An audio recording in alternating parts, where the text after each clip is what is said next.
Actor Wesley Snipes didn't walk the red carpet in Ocala today, but walked into the federal courthouse. Would you believe this giant sloth roamed the land several million years ago right here in north central Florida? And this 3-ton guy was found in Newberry. Many new computers come with webcams already installed, and while you use your webcam for personal purposes, unless you remember to turn your computer off, you could be more vulnerable to outsiders who want to peek in. That's right, Amanda. This shelter, which has been operating as a special needs shelter, has been open since 10 a.m. on Thursday. But depending on how severe the storm is in our area, those shelters may close. But we'll have more details on that later on.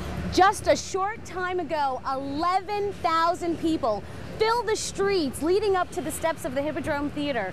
Their reason? To hear Michelle Obama rally people to get out early and vote, and to do so today.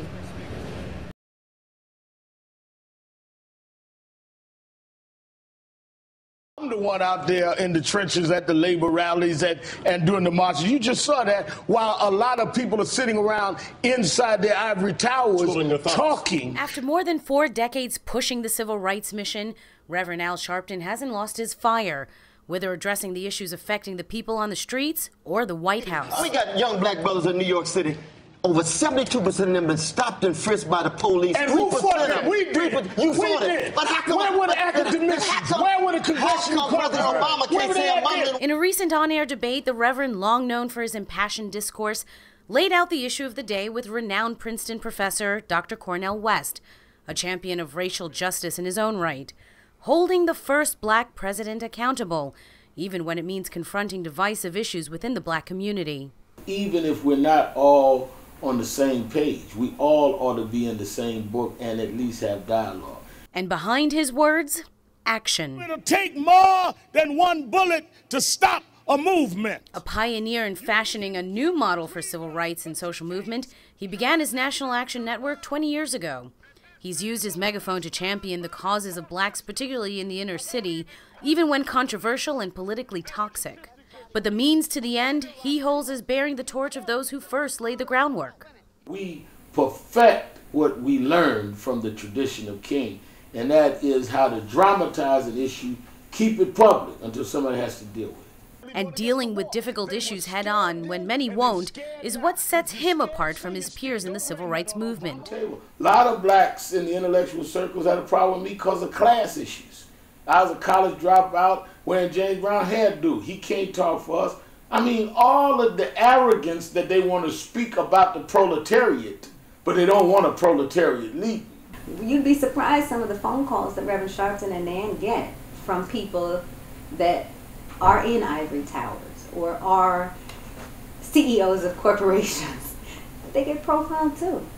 Nordlinger, who manages Nan's communications, is part of the new guard in Sharpton's social movement, helping push the agenda that reflects the communities they represent, from middle-class folks to groups often ignored. I think the strategy in building Nan is really pulling in everybody.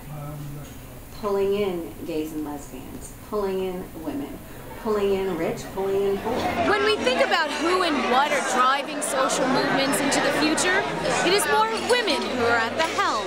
Our executive director is a woman. The heads of 3 of our 5 regions are women. Many of our chapter leaders are women. I think it is very important that we deal with the sexism and misogyny that has been in the movement. And I've been sensitive to that. Among them, his 24-year-old daughter, Dominique, who is at the forefront of recruiting the next generation of Nan supporters. We have to stop allowing them to speak for us and start speaking more up for ourselves. We are truly in the street. We have 49 chapters across this country. They are in the streets, in the trenches, working with the people. Barely 30, Mallory is the national executive director of Nan, who sees the organization as being both on the cutting edge and accessible. Why are the people in Akron, Ohio, that you mentioned, why are they here in National Action Network a year? Because a lady was put in jail for sending her kids to school from her father's address. And we were not too elitist to not understand that people do that every day. And I went personally in that town, and we rallied 500 people at a rally for her. He's a doer. You know, when you need him, he's there. Growing up, watching him and seeing all of the different things he's done, let me know that he will continue to keep doing. He's evolved from the fire-breathing, permed hair, bombastic civil rights leader with an unconventional style and leadership, to the elder statesman who speaks on behalf of a large swath of the African-American community. He has inspired fear as much as he inspires hope. The Kelly Williams Bowler case, it brought a lot of attention in the African community to the fact that you have an advocate in your city who is willing to work and to fight on your behalf. At 56, his passion no less diminished. He's still marching and rallying. And where he goes, cameras are sure to follow. I think that people sometimes think that we're just fighting to be fighting. But what he's fighting for now is clear. He isn't running for president. He's trying to help the current one keep the job. Undoubtedly, Sharpton's a national political force, able now to connect the president to his base. Let's be clear. We can have people that are a lot more progressive than Barack Obama. We can have people a lot more progressive than an Al Sharpton. But they're not going to be president. The options will be him or the Republican candidate. And his mandate for NAN is certain. And even the president has the memo. I know this isn't the National Satisfaction Network, this is the National Action Network. Reporting for News 1, Stacey Samuel. It is not a way to get people to love you. It is a way to make a point. Pastor Terry Jones of Gainesville, Florida went from obscurity to notoriety with just one sign. We went from putting the sign up to many emails, telephone calls, and I guess pretty much the latest is we landed pretty much on the front page of CNN. But some would say it is infamy rather than celebrity that Jones has brought upon himself and his small church. Using the same types of tactics as the Taliban would use with the Quran. Neighbors from the middle-class subdivision and folks from across the county have come out with a message of their own. Me, the United States is based on freedom to practice religion, freedom to do so in peace. And this seems to be true, not just for older Christians, but among young people as well. 18-year-old Taylor Wright has spent 4 days organizing his friends to spray paint signs, asking passers-by to honk for peace and tolerance towards Islam. There's one God, we all serve him, it's just how you view the story. But Jones says his version of the story is the right one, and that real Christians, including those among the protesters, won't be offended. Many of them are Christian. Mm-hmm. They feel that this is a message that doesn't represent them. Mm-hmm. Mm-hmm.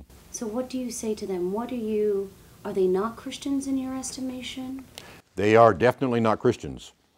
And that is actually one of the reasons to do what we have done. Jones says he's a part of a larger growing movement of people who feel as he does. I believe the sign has stimulated. But is this sign more than just a recruitment effort, but a sign of a growing sentiment, a warning of what's to come? This tsunami was a catastrophe, a higher level. This is apocalyptic. At Miami International Airport, Haitian Americans are still coming in 11 days after the earthquake. The scene is the same in airports across Florida. Those held captive in the shattered country show signs of exasperation and weary relief. They've all seen the hell of devastation. It's probably a week and a half, or I don't know, 10 days later, and there's still people coming in. There's still people waiting for care.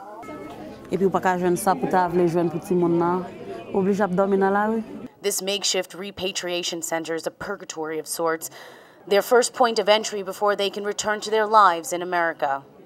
Red Cross volunteers and social agency workers listen intently to their newest clients. Only a few recount what they've seen and survived. I called him today. First time? Yeah. First time? Yes. They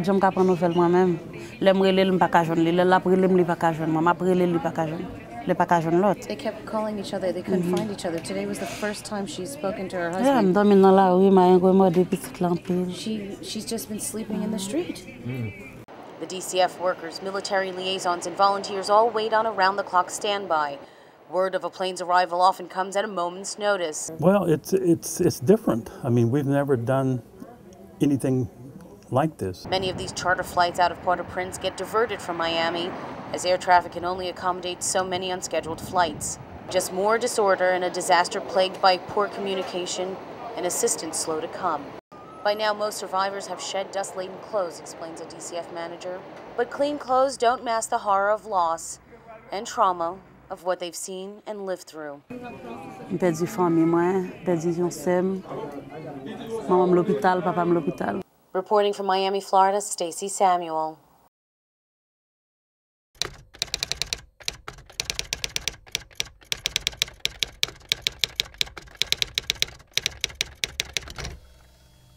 Hi, Amanda. Now, you are right. You couldn't be more right. There are so many fans here.